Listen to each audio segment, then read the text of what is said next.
कहानी की शुरुआत पेटुला और टिल्डा नाम की दो लड़कियों को दिखाते हुए होती है, जो एक स्ट्रगलिंग आर्टिस्ट थीं और अपना खर्चा निकालने के लिए ड्रग्स की स्मगलिंग भी करती थीं। लेकिन एक दिन वो दोनों न्यूयॉर्क के एक अपार्टमेंट में ड्रग्स के पैकेट को गिन रही होती हैं। तभी वहाँ पुलिस आ जाती है, जिससे उन्हें अपना सभी सामान और ड्रग्स वगैरह छोड़कर वहाँ से तुरंत भागना पड़ता है। वो दोनों एक ट्रेन में चढ़ जाती हैं। टिल्डा वहाँ पर अकेले बैठकर मैगजीन पढ़ने लगती है, तो वहीं पेटुला अपने ड्रग सप्लायर कोको से फोन पर बात करने के लिए बाथरूम में चली जाती है। कोको उससे कहता है कि मुझे मेरे ड्रग्स के पैसे तुम दोनों से चाहिए, जिसके लिए मैं तुम्हें 48 घंटे का टाइम दे रहा हूँ, क्योंकि पेटुला और टिल्डा ने अपने अपार्टमेंट में ही वो सारा ड्रग्स छोड़ दिया था। अब इन दोनों की बात चल ही रही होती है कि तभी अचानक ट्रेन का टीसी आकर बाथरूम का दरवाजा नॉक करता है। पेटुला के दरवाजा खोलते ही वो पेटुला से ट्रेन की टिकट दिखाने को कहता है, जिस पर पेटुला उसे कहती है कि मेरे पास टिकट नहीं है, लेकिन मैं इसके बदले तुम्हें खुश कर सकती हूँ। जिसके बाद वो दोनों वहीं बाथरूम में इंटीमेट हो जाते हैं। कुछ देर बाद पेटुला टिल्डा के पास आती है और अपनी सीट के नीचे च्युइंगम चिपका देती है और शहर पहुँचते तक वो लोग सो जाते हैं। शहर पहुँचने के बाद वो लोग सड़क पर घूम रहे थे, तभी सड़क के किनारे बैठा एक भिखारी उन्हें देखकर कहता है कि तुम दोनों हमेशा वापस आ जाते हो। टिल्डा और पेटुला उसे नजरअंदाज कर देते हैं और एक टैक्सी में बैठकर निकल जाते हैं। टैक्सी में वो लोग अपने बचपन की दोस्त डेफनी के बारे में बात कर रहे होते हैं, जो अमीर और दिमागी तौर से अनस्टेबल होती है। वो लोग डेफनी का घर ढूंढकर वहाँ चोरी करने का प्लान बनाते हैं, ताकि वो कोको को ड्रग के पैसे लौटा सकें। टिल्डा कहती है इसके लिए हमें डेफनी के साथ बचपन वाला गेम खेलना पड़ेगा, जिसमें पेटुला डॉक्टर बनती थी और टिल्डा डेफनी की बेटी का रोल प्ले करती थी। ये सुनकर पेटुला अपने बचपन को याद करने लगती है, जब वो ये गेम खेलते थे। पेटुला को शुरू से ही वो गेम पसंद नहीं था, लेकिन इसके अलावा उनके पास कोई और रास्ता नहीं था। इसलिए वो टिल्डा से कहती है कि डेफनी जो भी कहेगी हमें वो सारी बातें माननी पड़ेंगी। टिल्डा अपने दोस्त की बातों से सहमत नहीं थी, लेकिन कोई और ऑप्शन न होने की वजह से वो मान जाती है। इसके बाद सीन शिफ्ट होता है और डेफनी को अपने किचन में दिखाया जाता है, जो बर्तन धोते हुए गुनगुना रही होती है। टिल्डा वहाँ आती है और उसे ऐसे मिलती है जैसे डेफनी उसकी माँ हो। डेफनी भी इस गेम को आगे बढ़ाते हुए टिल्डा से पूछती है कि आज तुम्हारा दिन कैसा गया। टिल्डा कहती है कि आज हमें स्कूल से जल्दी छुट्टी मिल गई और अब मुझे भूख लग रही है। डेफनी उसकी तरफ देखती है और फिर खाना बनाने लगती है। दूसरी तरफ पेटुला बाहर डॉक्टर बनके तैयार होती है। वो अपने सेल फोन को मेल बॉक्स में डाल देती है। इस गेम को खेलने के 3 रूल्स होते हैं। पहला, सबको गेम खेलना होगा। दूसरा, बाहर का कोई भी आदमी इस गेम में अलाउड नहीं होगा। और तीसरा, कोई भी इस गेम को बीच में छोड़कर नहीं जा सकता। सीन शिफ्ट होकर फिर से किचन में आ जाता है और डेफनी टिल्डा के लिए सैंडविच बनाकर सर्व करती है। तभी वो अचानक टिल्डा का हाथ पकड़कर कहती है कि तुम्हारे नाखून कटे हुए नहीं हैं और कितने गंदे हैं। डेफनी टिल्डा के दांत भी चेक करती है और कहती है कि डॉक्टर के पास चेकअप के लिए जाने से पहले तुम्हें ब्रश करना होगा। डेफनी जब वापस आती है तो टिल्डा को उसी पोजीशन में बैठा हुआ पाती है, इसलिए वो उसे डांटने लगती है। टिल्डा अपने नाखून काटने से मना कर देती है, जिससे डेफनी को गुस्सा आता है और वो एक कैंची से उसके नाखून काटने की कोशिश करती है कि तभी पेटुला डोरबेल बजाती है, जिससे टिल्डा बच जाती है। टिल्डा घबराकर मदद के लिए पेटुला के पास जाती है। पेटुला उसे नजरअंदाज करके एक्टिंग जारी रखने को कहती है। डेफनी पेटुला का वेलकम करती है और टिल्डा चेकअप कराने के लिए चुपचाप किचन में जाकर बैठ जाती है। पेटुला डेफनी से कहती है कि टिल्डा बिल्कुल ठीक है, लेकिन डेफनी को विश्वास नहीं होता। वो कहती है कि टिल्डा को 1 हफ्ते से खांसी है। इस पर टिल्डा खांसने लगती है और पेटुला उसे चेक करती है। डेफनी ये भी कहती है कि टिल्डा को चलने में कुछ परेशानी हो रही है। तब पेटुला एक हैमर लेकर टिल्डा के पैर में धीरे से मारती है, लेकिन इससे डेफनी खुश नहीं होती और वो सबको गेम का रूल बताती है। इस पर पेटुला ना चाहते हुए भी एक लोहे का हथौड़ा निकालती है और टिल्डा से माफी मांगकर उसके पैर में जोर से मारती है। टिल्डा दर्द से चिल्लाती है और उसके पैर से खून निकलने लगता है, जिससे डेफनी खुश हो जाती है। इसके बाद वो पेटुला को टिल्डा के पैर में टेप लगाने के लिए कहती है, लेकिन पेटुला कहती है कि मैं टेप लाना भूल गई हूँ। टिल्डा उन्हें रूल्स बताते हुए कहती है कि कोई भी गेम को बीच में छोड़कर नहीं जा सकता। इसके बाद रात को खाने में डेफनी फूलों से कुछ अजीब सा सूप बनाती है और टिल्डा और पेटुला को सर्व करती है। वो टिल्डा को कुर्सी से बांधकर वहाँ से थोड़ी देर के लिए चली जाती है। तब टिल्डा पेटुला से नमक देने के बहाने पास आने को कहती है। जब पेटुला उसके पास जाती है तब टिल्डा उसे कहती है कि हमारे पास पैसे लौटाने के लिए ज्यादा समय नहीं बचा है। इससे पहले कि पेटुला कुछ कह पाती, डेफनी वहाँ आ जाती है और पेटुला को अपने साथ गेस्ट रूम में ले जाती है और इधर टिल्डा बहुत ही बुरे हाल में होती है। कमरे में डेफनी पेटुला से कहती है कि तुम्हें यहाँ वापस देखकर मुझे बहुत खुशी हुई। दूसरी तरफ टिल्डा को एक भ्रम होता है और वो खुद को एक आईने के सामने कंघी करते हुए देखती है। वो उसी भ्रम में डूबी हुई अपने खाने को लंबे समय तक घूरती रहती है। उस रात पेटुला को कमरे का दरवाजा खुलने की आवाज आती है और उसे महसूस होता है कि कोई उसके कमरे में झांक रहा है। वो समझती है कि वो टिल्डा होगी, इसलिए वो कमरे से बाहर निकलकर किचन में चली जाती है, जहाँ उसे डेफनी दिखाई देती है, जो नींद की दवाई लेने के लिए पानी का गिलास भर रही थी। पेटुला वहाँ से जाने ही वाली होती है कि तभी डेफ्नी चाकू लेकर उसे डराती है। डेफ्नी उसे मेल डॉक्टर समझ के उसे किस करती है और उसके साथ जबरदस्ती इंटीमेट होती है। अगले दिन टिल्डा उस मेल बॉक्स को तोड़ने की कोशिश करती है, लेकिन तभी पेटुला उसे रोककर कहती है उसे कोई रूल नहीं तोड़ना चाहिए, वरना वो लोग पकड़े जा सकते हैं। फिर वो टिल्डा को बताती है कि रात को डेफ्नी ने उससे क्या करवाया था। वो दोनों इस बारे में बात करते हैं और हंसते हैं, लेकिन तभी टिल्डा कुछ अजीब सा बिहेव करने लगती है और उसे फिर से ड्रग्स की ओवरडोज की वजह से भ्रम होने लगता है। टिल्डा को अपने बचपन की एक बात याद आती है, जब टिल्डा और डेफ्नी के बीच लड़ाई हो गई थी।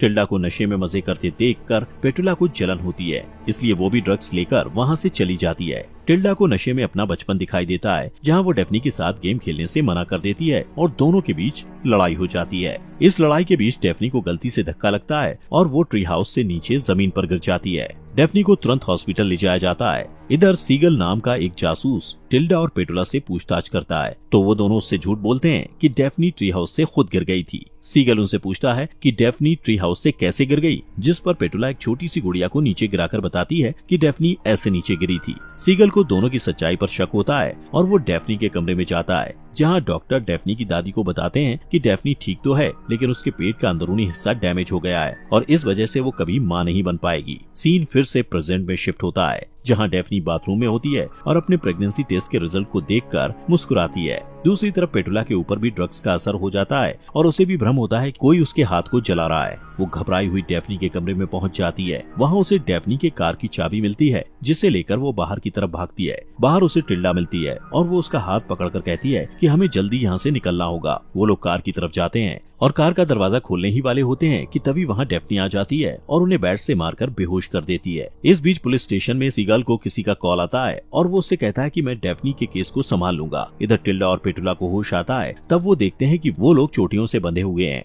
डेफ्नी इस खेल को बहुत ज्यादा गंभीर रूप से खेल रही थी और उसे लगता था कि उसकी दोस्त उसकी बेटी है और वो उन दोनों को अपने साथ ही रखना चाहती थी। टिल्डा और पेटुला खुद को आजाद करने की कोशिश करते हैं, पर तभी कोई मेन डोर पर आता है। डेफ्नी दरवाजा खोलती है और उसे सामने सीगल खड़ा दिखाई देता है, जो उससे कहता है कि तुम्हारे पड़ोसियों ने शिकायत की है कि यहाँ से उन्हें किसी के चिल्लाने की आवाज आ रही है। डेफ्नी झूठ बोलती है कि वो अपने नए इलाज की प्रैक्टिस कर रही थी। इस बात से सीगल को शक होता है और वो चारों तरफ नजर दौड़ाता है। वो देखता है कि डेफ्नी के घर की छत से वाटर लीक हो रहा है। इस बहाने से वो उस घर के अंदर आ जाता है और उसकी मौजूदगी से डेफ्नी परेशान हो जाती है। डेफ्नी उससे कहती है कि मैं अपने दादा दादी की मौत से अभी भी सदमे में हूँ, जिस पर सीगल भी शोक जताता है। इसके बाद सीगल जमीन में पड़ी हुई एक तस्वीर उठा लेता है, जिसमें टिल्डा, पेटुला और डेफ्नी की फोटो होती है। वो उसे देखकर पूछता है कि क्या तुम अभी भी इनसे बात करती हो? तब डेफ्नी कहती है कि मेरे दादा दादी का कहना था कि मेरा टिल्डा और पेटुला के साथ रहना ठीक नहीं है और मुझ पर उनका बुरा असर पड़ सकता है, इसलिए मैंने उनसे दूरी बना ली। हालांकि वो अपने दादा दादी की बातें नहीं मानती थी और उसे लगता था कि टिल्डा और पेटुला जीनियस हैं। वो सीगल से ये भी कहती है कि टिल्डा और पेटुला के फरार होने के बाद दुनिया उन्हें याद करेगी। इस बात से सीगल का शक बढ़ जाता है, क्योंकि टिल्डा और पेटुला को फरार हुए कुछ ही समय हुआ था और सरकार उन्हें ढूंढ रही थी। वो डेफ्नी से पूछता है कि तुम्हें टिल्डा और पेटुला के फरार होने के बारे में कैसे पता चला,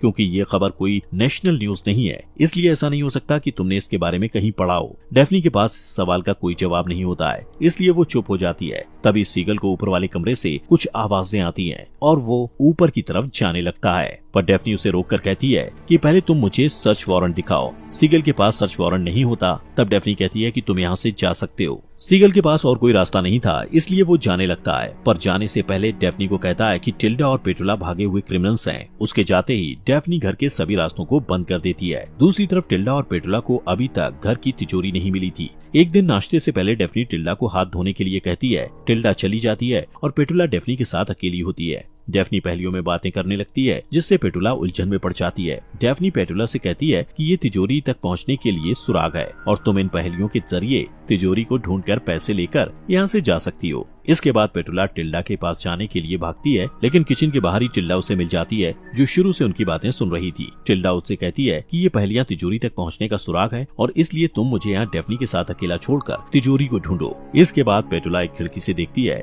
कि गजेबो यानी छत के साथ बनी हुई छोटी सी इमारत में 3 औरतों वाली एक छोटी सी मूर्ति है। जब वो उसे देखने के लिए जाती है तो मूर्ति के नीचे उसे एक पहेली मिलती है, जिसके बाद वो वापस घर में आ जाती है और घर की छत पर बने क्रैक का पीछा करते हुए कमरे में पहुंच जाती है। फिर वो कमरे के सारे पर्दे लगा देती है और उसे आईने में अगला सुराग मिलता है। इस तरह वो तिजोरी तक पहुंच जाती है और जो नंबर उसे मूर्ति, आईने और कैलेंडर में मिले थे उससे वो तिजोरी खोल लेती है। उसे पैसे मिल जाते हैं और वो बहुत एक्साइटेड हो जाती है। इसके बाद पेटुला टिल्डा के कमरे में जाती है जो अपनी डायरी लिख रही होती है। पेटुला कहती है कि अब वो लोग यहाँ से निकल सकते हैं, लेकिन टिल्डा परेशान हो जाती है क्योंकि जब भी पेटुला भागने की कोशिश करती है डेफनी उसे पकड़ लेती है। पेटुला बहुत ज्यादा एक्साइटेड होती है, इसलिए उसे टिल्डा की परेशानी नजर नहीं आती। वो कहती है कि मेरे पास यहाँ से निकलने का बहुत अच्छा प्लान है। उस रात पेटुला और टिल्डा अपना सामान लेकर डेफनी के घर से निकल जाते हैं और किसी से लिफ्ट लेने की कोशिश करते हैं, लेकिन कोई भी वहाँ नहीं रुकता। पेटुला को गुस्सा आता है और वो टिल्डा पर चिल्लाकर कहती है कि तुम मेरी बिल्कुल मदद नहीं कर रही हो। इस बात पर दोनों के बीच बहस शुरू हो जाती है और इस बीच डेफनी वहाँ आकर पेटुला को कार से टक्कर मार देती है। कुछ समय बाद पेटुला को होश आता है और वो खुद को व्हील चेयर में बंधा हुआ पाती है।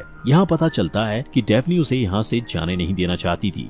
डेफनी पेटुला को एक कमरे में लेकर जाती है और टिल्डा को एक पिंजरे में बंद कर देती है। वो पेटुला से कहती है कि मुझे अचानक याद आया कि कैसे मैंने अपने दादा दादी को जहर देकर मार दिया था, क्योंकि वो मुझे केयर टेकर रखने के लिए बार बार फोर्स कर रहे थे, जिससे मैं परेशान हो गई थी। उन दोनों को सजा देने से पहले वो पेटुला को एक डरावनी सी मुस्कान के साथ देखती है, जिसे देखकर टिल्डा डर जाती है। इस बीच वो भिखारी जो टिल्डा और पेटुला से पहले मिल चुका था सीगल के पास जाता है और उससे कहता है कि मैंने टिल्डा और पेटुला को कल देखा था। इस दौरान डेफनी टिल्डा और पेटुला को कहती है कि अब तुम लोग यहाँ से जा सकते हो, लेकिन पुलिस तुम्हें ढूंढ रही है। फिर वो उनका मजाक उड़ाते हुए कहती है कि तुम्हारे शरीर के निशान की वजह से सरकार तुम्हें पहचान भी नहीं पाएगी। लेकिन अचानक डेफनी को गुस्सा आ जाता है और वो दोनों को अपने बच्चे के लिए कमरा साफ करने को कहती है। टिल्डा उसे सच्चाई बताते हुए कहती है कि तुम प्रेग्नेंट नहीं हो क्योंकि तुम माँ नहीं बन सकती हो, पर डेफनी कहती है कि मैं बच्चे को अपने पेट में लात मारते हुए महसूस कर सकती हूँ। टिल्डा उससे पूछती है कि तुम्हारे बच्चे का बाप कौन है। डेफनी कहती है कि डॉक्टर इसका बाप है। ये सुनकर टिल्डा अपनी हंसी पर काबू नहीं कर पाती, लेकिन पेटुला एक्टिंग करते हुए डेफनी को कहती है कि तुम्हारे बच्चे का इस दुनिया में आने का टाइम हो गया है, इसलिए तुम्हें ऑपरेशन की जरूरत है। इसके बाद वो दोनों डेफनी को मेडिकल रूम में ले जाकर मेडिकल टूल से उसकी जान लेने की कोशिश करते हैं, लेकिन तभी वहाँ सीगल पहुंच जाता है और टिल्डा और पेटुला को रोकते हुए अपने हाथ सिर के पीछे करके खड़े रहने के लिए कहता है। लेकिन तभी डेफनी उठ जाती है और सीगल पर पीछे से वार कर देती है और टिल्डा भी उसे मारने लगती है, जबकि पेटुला खून से लथपथ सीगल को हाथ लगाने से मना कर देती है और एक हथौड़े से उसे मार देती है। इसके बाद वो लोग सीगल की बॉडी को डेफनी के बगीचे में गाड़ देते हैं और उसकी कार को तालाब में डुबो देते हैं। इसके बाद वो लोग घर वापस आ जाते हैं और नहाने के बाद उनके सारे घाव अपने आप ही गायब हो जाते हैं। पेटुला बाथरूम में डांस करते हुए मन ही मन गुनगुनाती है। इसके बाद वो अपने चेहरे को इतना शेव करती है कि उसके चेहरे से खून निकलने लगता है। दूसरी तरफ टिल्डा और डेफनी माँ बेटी की तरह एक्टिंग करते हैं। टिल्डा खड़ी होती है और सामने की तरफ झुकती है। डेफनी भी ऐसा ही करती है और उन्हें देखकर ऐसा लगता है जैसे उन्होंने कोई परफॉर्मेंस खत्म किया हो। इसके बाद वो तीनों बगीचे में जाते हैं जहाँ टिल्डा खेलती है और पेटुला और डेफनी उस पर नजर रखते हैं। इतने में डेफनी पेटुला को अकेला छोड़ के चली जाती है। पेटुला को पता चलता है कि वो वहाँ अकेली है, तो वो गजेबो की तरफ चली जाती है जहाँ उसे खून से लथपथ सीगल दिखाई देता है और वो उसे देखकर डर जाती है। वो जब इस बारे में टिल्डा और डेफनी को बताती है तो वो दोनों उस पर हंसने लगते हैं। फिर वो लोग घर वापस आ जाते हैं और तभी पेटुला देखती है कि उसका मेल बॉक्स खुला हुआ है जिसमें वही गुड़िया रखी हुई थी जो उसने बचपन में सीगल को दिया था। इन सब से कंफ्यूज होकर पेटुला उस जगह पर जाती है जहां उन लोगों ने सीगल की बॉडी को दफनाया था। वो उस जगह को खोदती है लेकिन वहां उसे सीगल की बॉडी नहीं मिलती। इसके बाद वो फ्रस्ट्रेट होकर वापस घर आकर सोफे पर बैठ जाती है। वो सोफे के नीचे देखती है कि वहाँ उसी तरह की च्युइंगम चिपकी हुई है जैसा उसने ट्रेन की सीट के नीचे चिपकाया था और वहाँ उसी तरह बहुत सारे च्युइंगम चिपके हुए थे। उसे वहाँ टिल्डा की डायरी मिलती है जिसमें वो सब कुछ लिखा होता है जो अब तक उनके साथ हुआ था। तभी वहाँ डेफनी आ जाती है और कहती है कि अच्छा हुआ जो तुम्हें ये डायरी मिल गई, शायद अब तुम ये गेम छोड़कर भागोगी। वो कहती है कि तुम हमेशा गेम्स छोड़कर चली जाती हो और जब वापस आती हो तो तुम्हें कुछ भी याद नहीं रहता। डेफनी उसे अपने हाथ देखने को कहती है जिसमें कुछ निशान होते हैं जो ये बताते हैं कि हर बार गेम छोड़कर जाने पर उसके हाथ पर एक निशान बनाया गया था। पेटुला डर कर टिल्डा से मदद मांगती है जो उसे बताती है कि ट्रेन वाली घटना से लेकर अभी तक जो कुछ भी हुआ है वो असली नहीं बल्कि गेम का ही हिस्सा था। पेटुला रोने लगती है और टिल्डा उससे कहती है कि हमें ये घर छोड़कर जाने की कोई जरूरत नहीं है क्योंकि हमें जिन चीजों की जरूरत है वो सब कुछ यहाँ पर है। यहाँ सच का खुलासा होता है और टिल्डा पेटुला की तरफ हाथ बढ़ाती है जिसे पेटुला थाम लेती है। इसके बाद एक ट्रेन वाले खिलौने को दिखाया जाता है जो वही ट्रेन होती है जिसमें टिल्डा और पेटुला बैठे थे। उन तीनों को पेंटिंग करना भी बहुत पसंद होता है और वो सीगल की ड्राइंग बनाकर उसे इमेजिन करते हैं। इसका मतलब सीगल नाम का कोई जासूस असलियत में नहीं था इसके बाद वो तीनों खुदकुशी करने का फैसला करते हैं। कोई अपनी कलाई की नस काट कर, कोई छत से लटक कर, तो कोई जहर खाकर अपनी जान दे देता है। लेकिन ये सब भी उनके गेम का ही हिस्सा होता है, जहाँ उनके गेम का दूसरा राउंड खत्म होता है। सीन फिर से शिफ्ट होता है और एक बूढ़ी डेफनी को दिखाया जाता है जो गुनगुनाते हुए बर्तन धो रही होती है कि तभी कोई झुर्रियों वाला हाथ डोरबेल बजाता है। टिल्डा वहाँ आती है और डेफनी से ऐसे मिलती है जैसे वो उसकी माँ हो। यहाँ पता चलता है कि वो लोग कई सालों से ये गेम खेल रहे थे। टिल्डा, पेटुला और डेफनी मजे के लिए बचपन में ये खेल खेला करते थे, लेकिन जैसे जैसे वो तीनों बड़े होते गए, उनकी ये कल्पना उनके लिए असलियत में बदल गई। पेटुला हमेशा इस गेम को छोड़कर जाना चाहती थी, लेकिन कोशिश करने के बाद भी उसे गेम को आखिर तक खेलना ही पड़ता था, जिससे पता चलता है कि अब वो तीनों इस गेम से असली दुनिया में कभी वापस नहीं आ सकते थे, क्योंकि वो तीनों इस गेम में पूरी तरह डूब चुके थे। आखिर में वो तीनों अपने बचपन को पूरी तरह अपना लेते हैं और खुद को अपने बनाए हुए दीवार में कैद कर लेते हैं। दोस्तों, हमारे फॉक्स एक्सप्लेनर चैनल को सब्सक्राइब करना मत भूलना।